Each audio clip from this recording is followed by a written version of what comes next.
Now, I think maybe, just maybe, we got Clif High's questions answered, basically, about THETA and how are they going to stream video off the blockchain and all that. Somebody, I guess, had reached out to THETA, or as they're called on Twitter, THETA Labs, which I'm also, a follower of them on Twitter. I follow them. About regarding Clif, saying, video streaming on the blockchain is never going to be a good idea. And I said to you guys, I don't think they're actually using THETA, the token or the blockchain, to do the streaming itself, but this guy reached out and asked THETA, and they gave him a response. I'm not sure his name, but somebody whose name's Chris sent this to me, and it's just a tweet reply, and it says, actually the guy's name was Koshin.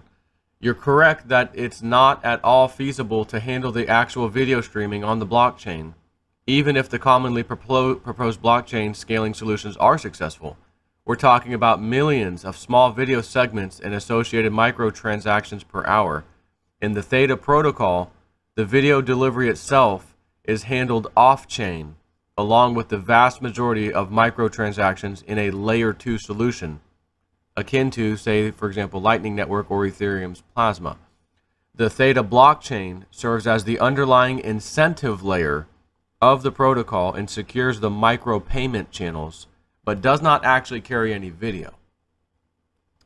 So this is actually exactly what I thought it was, which is two separate things. And I've had a few conversations recently, especially at work, where we're talking a little bit about this. And I said, do you guys remember the old days of LimeWire? Or, some of these old, what was some of the old ones? BearShare, I think, and there's some, Napster. You go on, you open these programs, you search for an old song, you wanted a song, and all of a sudden, okay, there's the song, you double click it to download it, and it was nothing but basically a peer-to-peer network. And thousands of people had the song on their LimeWire, which just means they had it on their computer stored under the LimeWire folder. So what's happening is you download it, and then 20 or 30 or whatever different people are feeding you pieces of the file, streaming it to you basically. So even if, for example, which is why it worked well back then, they're all on 56K dial-up. Horrible connection. All these people that are feeding you this little 5 megabyte MP3 file. Well, on dial-up, it's gonna take a while. Some of you guys are young enough that you're like, what the hell's dial-up? I get it. The dinosaur before high-speed internet came out. But let's just say there's 20 of them at 56K dial-up, and there's you who have broadband and you're trying to download it fast as hell. Well, because all of them are feeding you pieces of the file simultaneously, you'll download it fast because they're all feeding you 56K, 56K, 56K. You know what I mean? So what I'm gathering here is this is going to be similar. Two separate networks, and you'll, again, I haven't asked THETA, but I'm pretty sure I'm going to nail this down. The THETA program, or whatever they decide to call it, maybe it would be called THETA something or another, maybe it won't, whatever. When you download it, and you say, hey, I want to be a node, just like any other wallet program you open up, Bitcoin wallet, Litecoin wallet, you become a node. You're essentially saying, and I'm sure there'll be settings in there, how much bandwidth can we use from your, your PC, your network, how much hard drive space, where do you want us to store the files, because people may say, hell, I'm going to go out and buy, a massive, hard drive, they've got 8, 10, and 12, I think, terabyte drives these days, single drives, I think.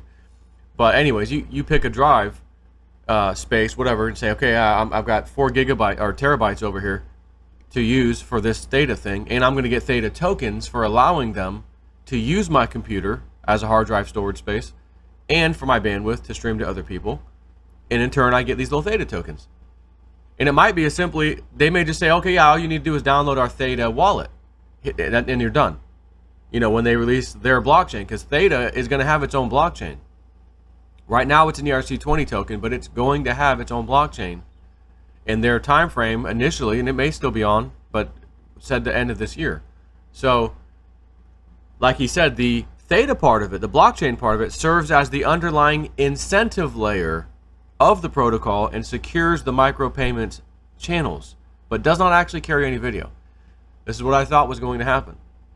So when I get paid my tokens, even if it's in the same wallet, it's through a different network, it's on the blockchain, it's completely separate from me sending out streaming video, whatever, and or other content. It could be audio, video, hell, it could be pictures, it could be all kinds of stuff.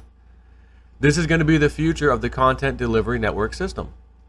No more big fat data centers, huge arrays of, you know, one-use servers for miles, you know, as far as the eye can see, with hard drives and all of them.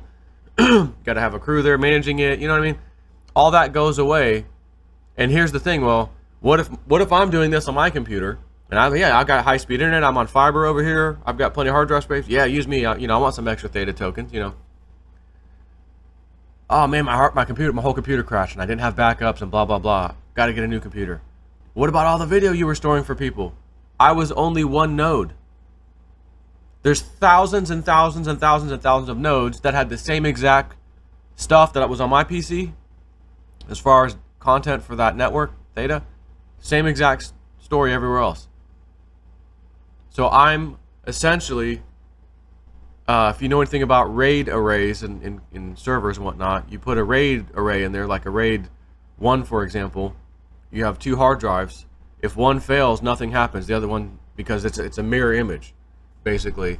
And when you write to one, you write to the other. When you read from one, you read from the other. It just happens automatically. So one drive fails, nothing happens. Your other drive's taken over. You get a notice, hey, you know, your drive failed, and you go get a new drive, put it in, and it rebuilds the array, and it just does it behind the scenes, basically. So think of all of us as a mass of thousands and thousands RAID 1 array, if you will, where if one drive fails, so what? Okay, there was 1,000 of them, now 999 are out there to serve the population. Like, it's meaningless that one died. And then when I get my stuff put back on, okay, new computer, reinstall my software, whatever, get the THETA installation done, guess what? I'm back in business again. The same thing's going to happen. Start sending me content. You know, it just happens behind the scenes. So the THETA token side of this, the blockchain side of this, is really, I guess, for dealing with the payment side, such as, I mean, I'm just thinking maybe YouTube at some point will say, you know what? It makes more sense for us to use the THETA network. As a matter of fact, who was the top advisor of THETA? One of the co-founders of YouTube, by the way. And what if, because YouTube did sell to Google, now Google owns it, so they're out of the picture, but just for a business and, you know, profit standpoint, it would make sense for a company like YouTube, Google YouTube, to say, you know what, why are we have all this extra personnel we're paying, we've got data, well, call it data center fees, and they have their own data centers for the most part, but they may be renting space in other data centers. But all those fees go away, which means what? More money can come into the company, more money can come into the content providers, like, you know, like me, like I do my videos on YouTube. Advertisers might get less, you know, not have to pay as much, you know. There's a lot of reasons why it's good. And that's just YouTube. What about some of these other systems, you know, Amazon and stuff, you know, and some of these other content delivery networks? You guys are doing it all wrong. You're not going to be able to compete. They won't be able to compete with something like THETA because you're allowing people to take over the database or data center stuff. And the reason people are going to say, yeah, I don't mind having large video files, you know, taking up space on my computer is because I'm getting paid basically through THETA tokens. So this all makes perfect sense to me.